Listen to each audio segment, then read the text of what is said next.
के 12 सांसदों के निलंबन पर राज्यसभा में जमकर हंगामा हुआ है। दोनों सदनों से विपक्ष का वॉकआउट है और सबसे बड़ी बात यह है कि 12 सांसदों के जो निलंबन है उसको लेकर मल्लिकार्जुन खड़गे ने अपनी बात रखी थी सदन में और सभापति ने इस बात के लिए इजाज़त तो दी, लेकिन उन्होंने ये कह दिया कि राज्यसभा दरअसल लगातार सतत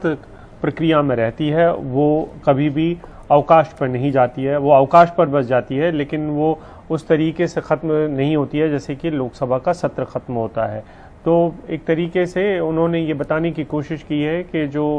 ऊपरी सदन है उसकी कार्यकलाप थोड़े से अलग चलते हैं और सभापति उसमें निर्णय ले सकते हैं। दूसरी बात ये भी बताने की कोशिश की प्रक्रिया के तहत कि सदन ने ये नियम पारित किया है, सदन ने ये प्रस्ताव पारित किया है और सभापति ने उसकी मंजूरी दी है और इसके बाद दोनों सदनों से विपक्ष का वॉकआउट हो चुका है। सभापति ने यानी कि वेंकैया नायडू ने ये मांग ठुकरा दी है कि निलंबन वापस लिया जाएगा। और ये वॉकआउट के बाद की तस्वीरें आप देख रहे हैं जब विपक्षी पार्टियों के सांसद वॉकआउट करके बाहर आए और उसके बाद गांधी प्रतिमा के सामने खड़े हुए और नारेबाजी की सरकार के खिलाफ। मुर्दाबाद मुर्दाबाद संसद में हिटलरशाही नहीं चलेगी नहीं चलेगी, मोदी शाही मुर्दाबाद मुर्दाबाद मुर्दाबाद, मोदी शाही मुर्दाबाद मुर्दाबाद मुर्दाबाद। 12 सांसदों के निलंबन का ये मामला है जिन्होंने मानसून सत्र की जो कार्रवाई हुई थी उसमें उनके बर्ताव को लेकर उन्हें निलंबित किया गया है शीतकालीन सत्र में जाकर, और यही बात विपक्ष उठा रहा है कि पिछले सत्र की सजा इस सत्र में आखिर क्यों दी जा रही है और ये निलंबन वापस होना चाहिए। तो हम सीधा रुक कर रहे हैं हमारे सहयोगी उमा शंकर सिंह के पास। उमा, जैसा कि आप कह रहे थे कि ये मामला जो है आज फिर उठेगा और एक बार फिर से हंगामा देखने को मिलेगा, तो दोनों ही सदनों में हंगामा हुआ है, लोकसभा की कार्यवाही स्थगित हो गई है और राज्यसभा से वॉकआउट किया है विपक्षी सांसदों ने, लेकिन आगे क्या उमा, क्योंकि ये गतिरोध तो कहीं खत्म होता हुआ नजर नहीं आता। सभापति ने तो साफ कर दिया है कि वो निलंबन वापस नहीं लेंगे। जी बिल्कुल,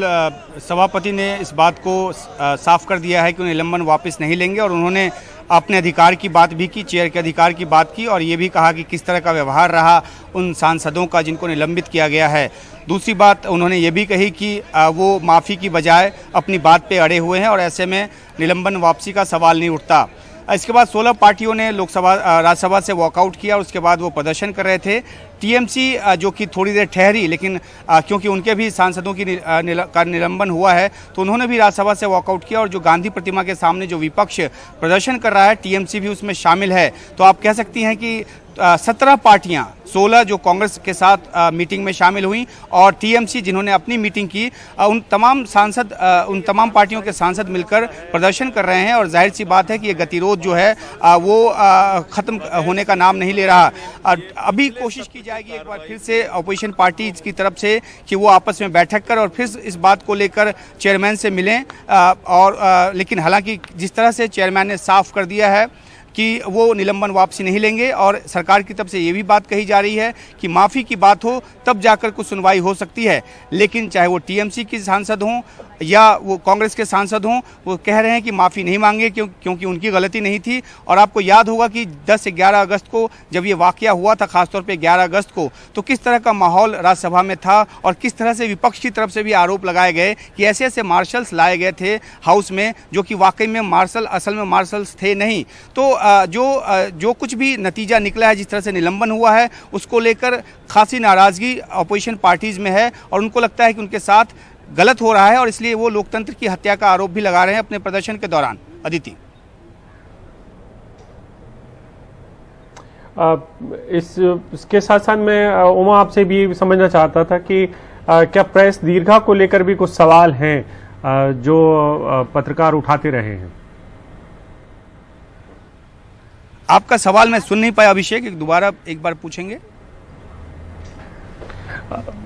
मैं ये जानने की कोशिश कर रहा था उमा की क्या प्रेस दीर्घा जो कि संसद में पत्रकारों के बैठने की जगह होती है, क्या उसको लेकर भी कुछ सवाल हैं जो कि सांसदों के इस विपक्ष का जो विरोध चल रहा है उसके अलावा?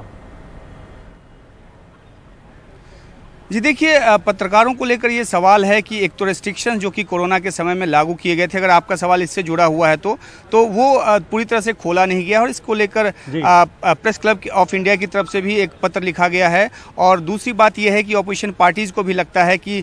मीडिया को पूरी तरह से अंदर आने नहीं दिया जा रहा, जबकि कोरोना प्रोटोकॉल के तहत जिस तरह के एहतियात बरते जाने चाहिए, चाहे वो डबल वैक्सीनेशन की बात हो, चाहे वो मास्क पहनने की बात हो, तो उन प्रोटोकॉल्स को फॉलो करते हुए मीडिया को भी पूरी तरह से अंदर आने दिया जाना चाहिए। क्योंकि ऑपोजिशन को ये भी लगता है कि हाउस में उनकी बात नहीं सुनी जाती, ना उनको बोलने दिया जाता है, तो मीडिया के जरिए वो अपनी बात कह सकते हैं और उन सबों को विजय चौक पे चलकर आना पड़ता है। और क्योंकि यहाँ पे सेंट्रल विस्टा और नई पार्लियामेंट का जो निर्माण कार्य है वो चल रहा है, तो ऐसे में जो रास्ता है वो काफ़ी घूम कर आता है और अंदर से बाहर किसी भी मीडिया पर्सन को आने में 20 से 25 मिनट लग जाते हैं। और अगर सीधी गाड़ी लेकर आए अपोजिशन के जो लीडर्स हैं तभी वो विजय चौक पे पहुंच सकते हैं, लेकिन उनको भी काफ़ी वक्त लगता है। पहले ये सारी बातें संसद भवन के अंदर हो जाया करती थी जब तमाम मीडिया चैनल्स वहाँ पे मौजूद हुआ करते थे, लेकिन अब ये नहीं हो पा रहा और इसको भी अपोजिशन जो है एक मुद्दे के तौर पर उठा रहा है। अभिषेक, बिल्कुल, बहुत शुक्रिया उमा इस तमाम जानकारी के लिए।